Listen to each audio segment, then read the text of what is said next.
बच्चे, आज तुम्हारी महादेव जी तुम्हारे लिए फिर एक अत्यंत और महत्वपूर्ण संदेश लेकर के आई है। यह संदेश तुम्हारे लिए सुनना और जानना आवश्यक है, क्योंकि इस संदेश में तुम्हारे लिए बहुत ही विशेषकर चीज बताई गई है। मेरे बच्चे हैं, आज तुम्हें ऐसा लगेगा कि तुम्हारा सब कुछ बदलने वाला है। ऐसा भी हो सकता है तुम्हारे जीवन का एक महत्वपूर्ण हिस्सा तुम्हारे सामने निकलकर आ जाए, जो तुम्हारे जीवन को 2 साल बना दे। मेरे बच्चे, अपनी माता पर विश्वास करो, पूर्ण श्रद्धा करो। तुम्हारा कभी भी अहित हो ही नहीं सकता है, क्योंकि तुम्हारी पिता हर वक्त तुम्हारे लिए तैयार रहती है, तुम्हें आवश्यकता अनुसार फल देने के लिए, परंतु तुम स्वीकार नहीं करते हो, क्योंकि मेरे प्रत्येक संदेश को इग्नोर करके जाते हो और मेरी बात को ना मानते हुए सारे कदम उठाते हो। मेरे बच्चे, फिर भी मैं तुम्हारे लिए तात्पर्य रहती हूँ, इसीलिए मैं तुमसे बार बार कह रही हूँ, यदि यह संदेश तुम्हें प्राप्त हुआ है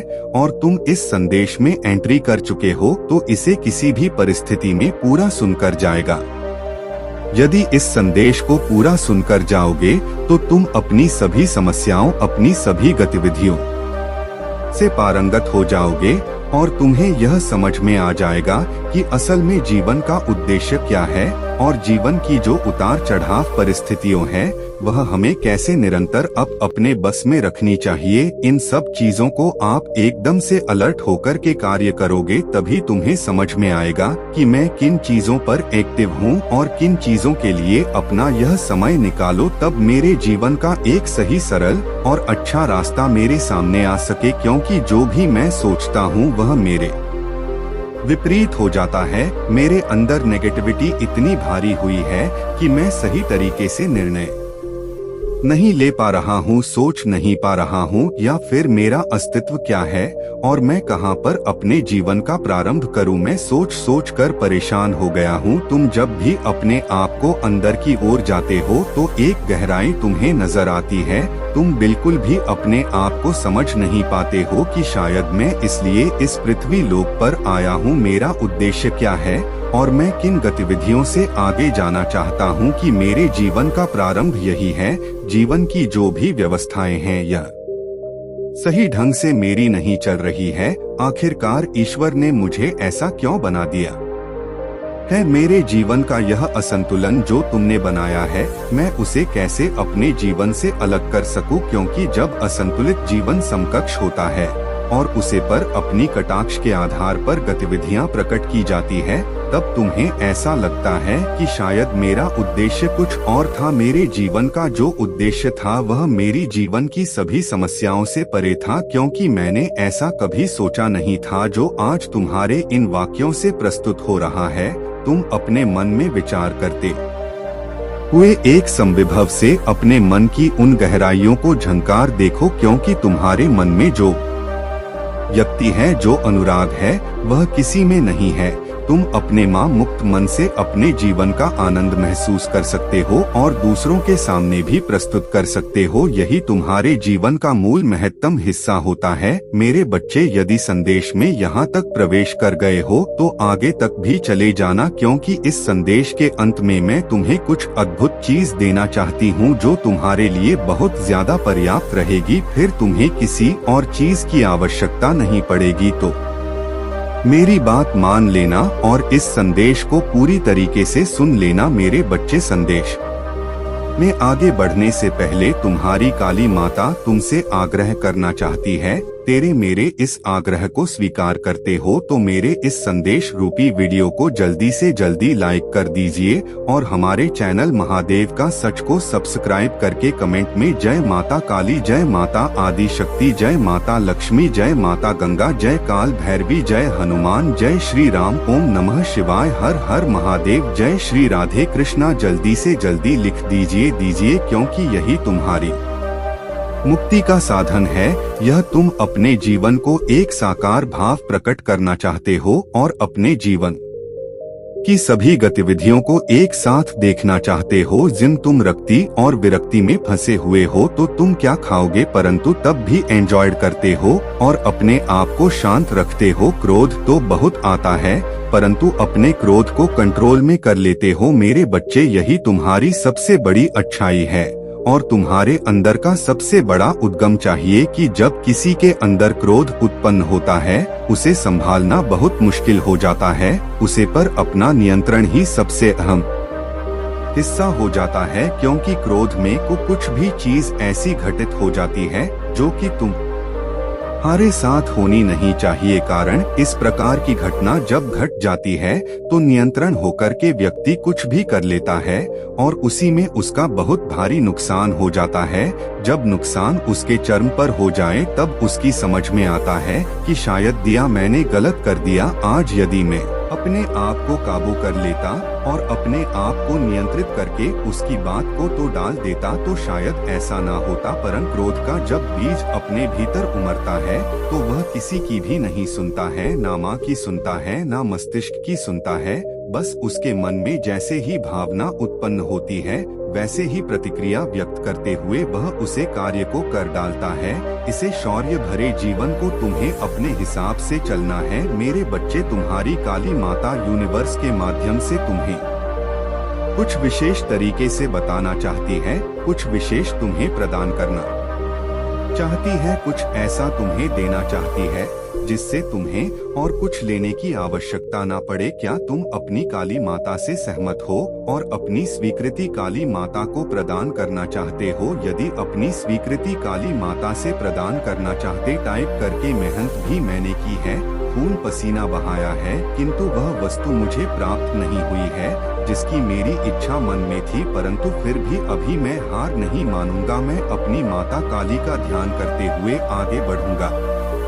इस प्रकार के विचार आपके मन में चलते रहते हैं, ऊंचे हैं। इस प्रकार के सकारात्मक भाव तुम्हारे अंदर उत्पन्न होने चाहिए। एक बार हार मानने से हार सुनिश्चित नहीं हो जाती है, प्रयास जरूर करना चाहिए, क्योंकि जितना ही प्रयास करोगे उतना ही तुम्हें लाभ मिलेगा। मेरे बच्चे, इसी तरीके से मैं एक कहानी तुम्हें बताता हूँ उदाहरण के तौर पर, जिससे तुम्हें अच्छी तरीके से समझ में आ जाएगा। मेरे बच्चे, एक बार दो चूहे दूध की एक बाल्टी में गिर गए। वे दोनों चूहे उसी में फड़फड़ाना लगे। कुछ देर तक प्रयास करते रहे दोनों, परंतु उसमें से एक बहुत ही ज्यादा परेशान हो गया था, बहुत ज्यादा थक गया था, क्योंकि वह पर चलते चलते उसकी हालत खराब हो गई थी। अब उसकी इच्छा नहीं कर रही थी कि मैं और इससे ज्यादा प्रयास करूं। उसने यह सोचा कि मेरा अब अंत समय आ गया है, मैं बच नहीं पाऊंगा, क्योंकि अब मेरी हिम्मत बिल्कुल भी काम नहीं रही है और ना ही मेरे साथ कुछ उचित होगा। मुझे लगता है मेरे प्राण मुझसे छूट जाएंगे। उसने जहां तक हो सका प्रयास करता रहा। फिर जब वह अधिक से ज्यादा थक गया, फिर उसने अपने कदम रोक दिए, अपने हाथ पैर चलना रोक दिया, बंद कर दिया। उसके बाद में वह उसी में डूब गया और उसकी मृत्यु हो गई। परंतु जो दूसरा वाला था, उसने क्या किया? उसने हर नाम मानते हुए उसे दूध की बाल्टी में अपने हाथ पर चलता रहा, निरंतर कुछ देर तक चलता रहा। वह जब उसने हार ना मानी और काफी समय तक वह उसी में प्रयास करता रहा, उसकी भी हालत बहुत गंभीर हो गई थी। वह इतना ज्यादा थक गया था कि उसे कोई बाहर निकाल ले तो समझ लो कि उसे स्वर्ग मिल गया। फिर भी जब उसकी मदद करने के लिए कोई नहीं आया तो उसने अपनी प्रयास को जारी रखा और प्रयास को जारी करते करते उसे दूध से मक्खन का एक तिल बन गया, जिस पर वह बैठकर उसे बाल्टी से बाहर निकल आया और चूहे के प्राण बच गए। दूसरा वाला चौहान अपने प्राण त्याग दिया। इसका मतलब यही है, मेरे समझाने का मतलब है कि यदि आप कोई कार्य कर रहे हैं तो उसमें एक बार हारने से हार मत मानिए, प्रयास करते रहिए। जब निरंतर प्रयास करते रहोगे तो एक बार नहीं, दो बार नहीं, तीसरी बार तो अवश्य ही तुम्हारे पक्ष में वह फैसला हो जाएगा। इसी तरह से जब जीव एक अपनी हिम्मत को नहीं हारता है और वह लगातार मेहनत परिश्रम करता रहता है, तुम तो मनुष्य हो, तुम्हारे अंदर बहुत ज्यादा दिमाग है, तुम्हारा हर चीज है। अपने प्रयास को नहीं काम होने देना चाहिए, तो ही तुम्हारा जीवन सा काम दृष्टिकोण बढ़ता चला जाएगा। मेरे बच्चे, इस तरह से निराश होकर के बांटने से तुम्हें कुछ नहीं होने वाला है। तुम्हें अपनी हिम्मत को आगे बढ़ना होगा, डट कर के सामना करना होगा उन मुसीबत का, उन समस्या का जो तुम्हारे जीवन में रुकावट उत्पन्न कर रही है। क्या तुमने ऐसा कभी सोचा है कि तुम्हारी काली माता ने तुम्हारे लिए क्या क्या किया है? क्या वह तुम्हारी चिंता नहीं रखती है? ऐसा बिल्कुल भी नहीं। कभी भी ऐसी बातें अपने मन में मत सोचना, क्योंकि तुम्हारी जब भी परेशानी कोई बहुत बड़ी हो जाती है तो काली माता तुम्हें रक्षा करने के लिए आवश्यक आ जाती है, क्योंकि मेरा दायित्व रहता है तुम्हारी रक्षा करना। मैं चाहती हूँ कि तुम एक साथी और निराले व्यक्ति बन जाओ। तुम किसी पर अहंकार मत करो, चाहे जो भी तुम्हारी चीज बड़ी सी बड़ी तुम्हारे पास आ जाए। ऐसा मत सोचो कि यह मेरे लिए उपलब्ध हो गया है तो आगे निरंतर भी यही मेरे साथ चलता रहेगा। हो सकता है तुम्हारे साथ कभी ऐसी घटना घट जाए जब तुम्हारे साथ वह चीज ना रहे और तुम एकांत में अपना जीवन गुजार रहे हो। मेरे बच्चे, जब भी काली माता ने तुम्हारे लिए कुछ सोचा है तब तक तुम अपने ज्ञान को भटकते हुए कार्य किया है। मैं क्या कर सकती हूँ उसमें मैं प्रयास तुम्हें किया आगे बढ़ाने के लिए, फिर भी तुमने उचित रास्ता से चुना। वहाँ पर तुमने अपना नुकसान किया, क्योंकि जो समय तुमने बर्बाद किया वह यदि मेरे बताए द्वारा मार्ग पर गए होते तो वहाँ पर तुम्हारा कार्य अवश्य पूर्ण होता। मेरे बच्चे, मंजिल को पाने के लिए रात दिन एक करना पड़ता है। जिस प्रकार से एक धनी व्यक्ति अपनी मेहनत को किसी से बताता नहीं, वह सिर्फ स्वयं दिख जाती है, तब जाकर के कहीं वह धनी व्यक्ति बन पाता है। आज यदि तुम्हें धनी और धनवान बनना है तो तुम्हें मेहनत तो करनी ही पड़ेगी। रात दिन सोना नहीं, बिल्कुल भी जागना ही पड़ेगा, तभी जाकर के तुम्हारा अस्तित्व एक नया मोड़ ले पाएगा। या जीवन की उन व्यवस्थाओं को तुमने देखा है जो कभी आती और कभी जाती रहती हैं। जीवन की चीज तुम्हारे विपरीत हो जाती है। तुम्हें ऐसा लगता है कि शायद मुझे इसमें कुछ होने वाला नहीं है, क्योंकि मेरी विपरीत परिस्थिति को जब भी मैं देखता हूँ तो मुझे बहुत ज्यादा दुख होता है। मैं यह सोचता हूँ ईश्वर और परमात्मा ने इस प्रकार से इस दुख को बनाया है और सुख को बनाया है। कभी दुख जीवन में होता तो कभी सुख होता है। मनुष्य निरंतर प्रयास करता है, फिर भी उसे उपलब्धि हासिल नहीं होती है। तो बताओ अब वह क्या करे? मेरे बच्चे, तुम्हारी सारी चीज एक समय पर चलती है। तुम यह बात कभी मन में अपने सोचना, क्योंकि यूनिवर्स तुम्हारी सहायता के लिए सदैव तत्पर रहते हैं। हर एक बात तुमसे पूछते हैं और तुम्हें बताते हैं। यूनिवर्स की बात को तुम्हें बिल्कुल भी हटाना नहीं चाहिए, क्योंकि यह मेरे ही आदेश से तुम्हारे जीवन में एंट्री करते हैं।